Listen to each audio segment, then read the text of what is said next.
Hey guys, this is Nate with ACA. I am going to be doing a review today of the Trinidad Topes from limited edition from 2016. I'm in Bellevue, just north of Seattle right now, visiting my sister. And so you can see the slightly different backdrop here. I've got some really bad forest fires going, so it's super smoky. Ordinarily this would be blue skies and just green forest, and there's a really nice lake back here, but you know, hopefully it'll clear up soon. Getting to the cigar, super excited for this one. I've had this in my humidor, a box of these, for about a year now.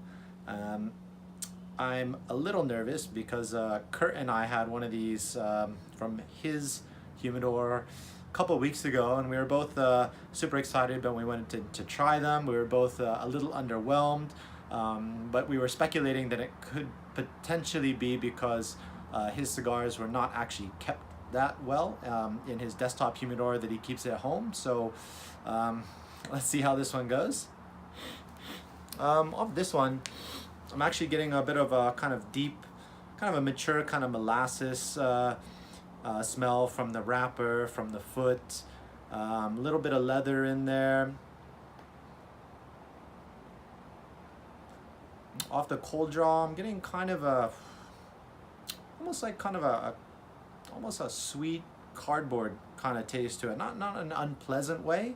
It's just, it is dry. It doesn't have that kind of freshness that you might actually expect from a younger cigar. So 2016, so that's only maybe a year and a half, 2 years old. I can't remember when exactly these were shipped, but yeah, so really hoping these are good. I'm gonna light it up and let you guys know what I think. Hey guys, I'm back at the end of the first third here. I realize that I'm not really contributing to the air quality out here, but oh well, as you do. Yeah, this has been a pretty good cigar so far.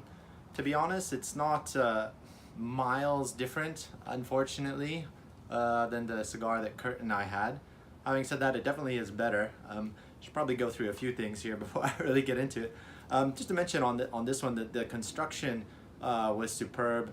Had a really nice kind of darker, not like a super dark LE wrapper like some of them have had. Like I know it's like for the Dantes for 2016, for example, they were actually significantly darker than these. These are definitely a darker brown. I think you can kind of see here in the video a little bit. But they were really nice wrappers. The construction was great. They were really well packed. I think that I had been keeping them at about 65% humidity, so I think that was a good level to be smoking them at. Right off the bat, when I started smoking this, I got a little bit of sweetness the first couple puffs, but that really dissipated very quickly. I'm getting really more of it's a combination of a kind of mature, kind of toasted tobacco flavor. I'm getting a little bit of that Trinidad kind of leathery notes that I tend to get.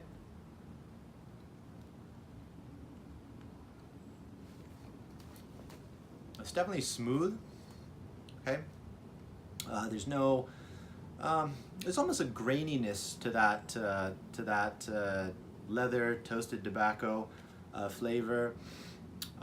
There's no spiciness there at all. I don't think there's any flavors there that you'd not want there to be in a cigar, so I'm enjoying it quite a bit so far. Having said that, there are a lot of other cigars, and I'll probably get into that later, that I think at the price point, at least, you know, after the first third, which, you know, you might be doing a little better on.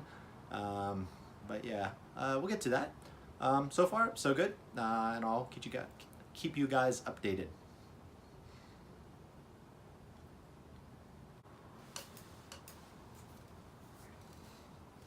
Hey guys, so kind of skipped the second third, and I'm down here near the nub now. So end of the final third. Oh, same. A few things I think I forgot to mention at the beginning of this video. So this is the draw on this was perfect. It was a little snug, but it was still getting a lot of smoke production through there.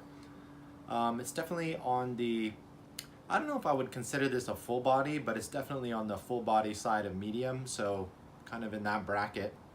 I guess the reason I didn't do the second third is it didn't change a lot. I think the second third, it was really took on more of a kind of very mature kind of toasted tobacco note, maybe a hint of cocoa notes there a little bit.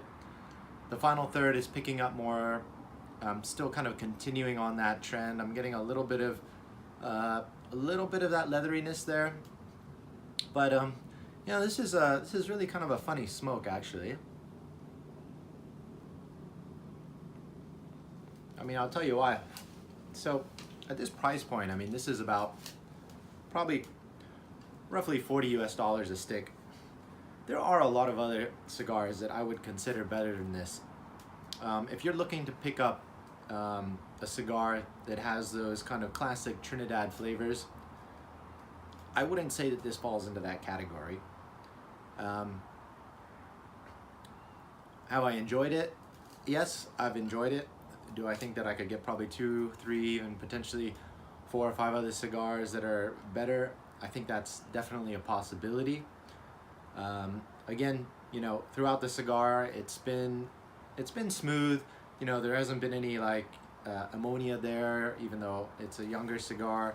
There hasn't been any kind of unpleasant spiciness. You know, if you really like those cigars that have more of a kind of that mature toasted tobacco kind of flavor to them, it's a full body cigar, and you're willing to pay that price point, I think that's fine. Otherwise, I would probably give this, I'd give this an 84, as much as I hate to say it. I have 1 box of these, so I'm probably gonna let them age at least a few more years before I probably pick up another one. I guess, yeah, those are my overall thoughts around this one, the Trinidad Topes from 2016. So yeah, I think check out our other reviews. 84, not a bad smoke. But I think if you're really, you know, what I think the Cuban cigars are a lot, what I get out of Cuban cigars more than Dominican and Nicaraguan is you get, when I pick up those cigars, I really get that kind of more of a tobacco-iness kind of, you know, flavors. And Cuban cigars, I get a lot more out of them in terms of like creaminess, nuttiness, you know, leather here, nuts there. You do get a bit of some toasted nuts, you know, kind of in the throughout this cigar, but yeah, I really just don't think the value is there for the money. Thanks for watching. Please subscribe and let me know what your thoughts are on this as well. I'm curious to see if other people are getting, you know, wildly different kind of experiences out of it. I don't think I'll be picking up another box. I'm going to Vancouver tomorrow, so I had actually scoped out a few shops that still had this in stock. I was waiting on doing this review to see that this one was going to be drastically different than the one that I had a couple of weeks ago. I was kind of hoping it would, and then I'll pick up a few boxes, but given my second experience here, the price point, and yeah, I don't think I'll be doing that. But yeah, cheers guys, and see you next time.